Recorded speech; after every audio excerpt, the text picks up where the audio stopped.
चौरसिया आप लोग के बीच में आज उपस्थित हो ये बातें करने के लिए कि इस जीवन में मरना कोई नहीं चाहता है। मृत्यु से सब लोग डरते हैं। तो मृत्यु ऐसा सत्य है कि जिसने जन्म लिया है एक दिन मरना ही पड़ेगा, मृत्यु आना ही आना है, उससे बचा नहीं जा सकता है।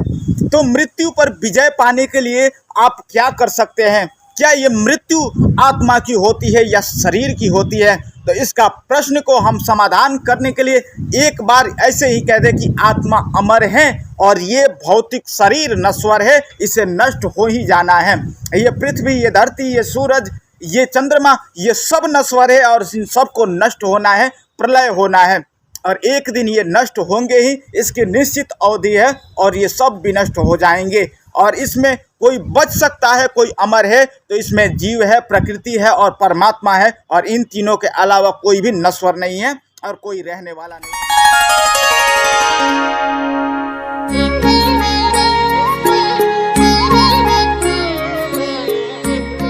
किस चीज़ की मोह माया करते हो? किस चीज़ की अपने लोगों से लड़ते हो? क्यों ये अपने लोगों से बैरता कायम करते हो? इसलिए हम बार बार कहते हैं, हम अपने कविताओं के माध्यम से कहते हैं कि हमें किसी से बैर नहीं, हमें किसी से बैर नहीं, छेड़ोगे हमें तो किसी का खैर नहीं। हम हैं मत वाले इस देश के, हमारे ये सब अपने हैं, हमारे कोई गैर नहीं।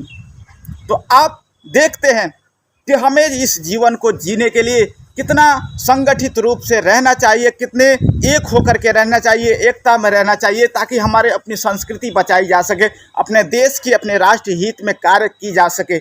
इसलिए हम चाहते हैं कि इस विश्व से कुछ ले करके ना आए थे और ना ले करके यहाँ से कुछ जाना है। तो जाना है तो हमें क्या बनाना है? हमारे नाम ही अमर रह जाएंगी।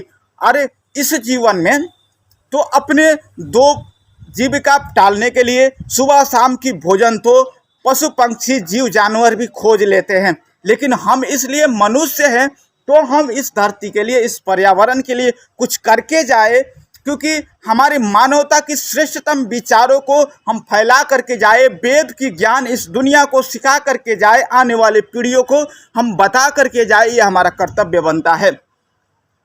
तो इसलिए हम कहते हैं कि इस जीवन में अगर अमरता प्राप्त करनी है, आपको अमर होना है इस संसार में, तो आप पूरे समाज के लिए कुछ करके जाइए, कुछ देश के लिए करके जाइए, इस पूरे ब्रह्मांड, इस संसार के लिए कुछ ऐसे अनोखे चीज़ें दे करके जाइए ताकि ये विश्व आपका नाम हमेशा गर्व से छाती चौड़ा करके लेना पसंद करे और उस समय लगेगा कि आप मरने के बाद भी जीवित हो।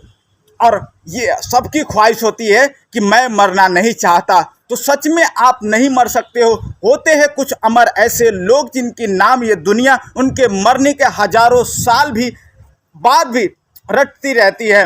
हमारे भगवान श्री कृष्ण आज भी अमर है, भगवान राम आज भी अमर है, दशरथ जी अमर हैं, हमारे हरिश्चंद्र अमर हैं, हमारे राजा महाराजाओं की नाम आज तक हम लेते हैं, वो लोग अमर हैं। और फिर दरिंदों की किसी का नाम मत लीजिएगा कि वो भी अमर है।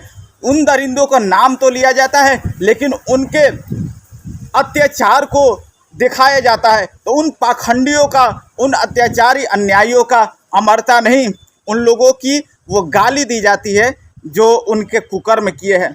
तो आप अमर होने के लिए अपने कर्मों को उच्च बनाइए, क्योंकि आपकी कर्म जो किए होंगे लोग आपकी आने वाली पीढ़ियों को भी सम्मान करेंगे, आपके आने वाले बच्चों को भी उतना ही ज़्यादा सम्मान करेंगे कि तुम्हारे पूर्वज ऐसे थे, वैसे थे, ये करते थे, समाज के लिए जीते थे, समाज के लिए मरते थे, समाज के लिए अपने पूरा जीवन निछावर कर दिए थे। तो इसलिए इस समाज में कॉमेडी के नाम पर, इस समाज में पैसे कमाने के नाम पर, इस डॉलर कमाने के नाम पर लोग अपना सर्वस्व इज्जत बेच देते हैं, अपना देश बेच देते हैं, अपनी जननी जन्मभूमि से विरोधी बातें कर करके अपने देश को बदनाम करते हैं।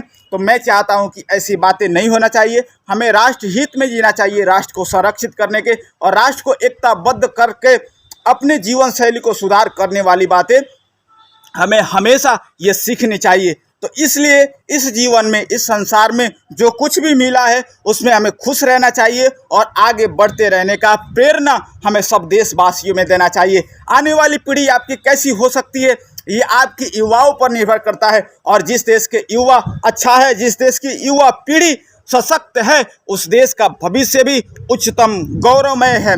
तो इसलिए आप अपने युवाओं पर फोकस कीजिए और कहिए कि युवा पीढ़ी देश के लिए मरना सीखे, धर्म रक्षा के लिए मरना सीखे, और तभी इस देश की रक्षा की जा सकती है, तभी इस देश की सुरक्षा हो सकती है, तभी आपकी घर परिवार समाज और राष्ट्र की सुरक्षा हो सकती है।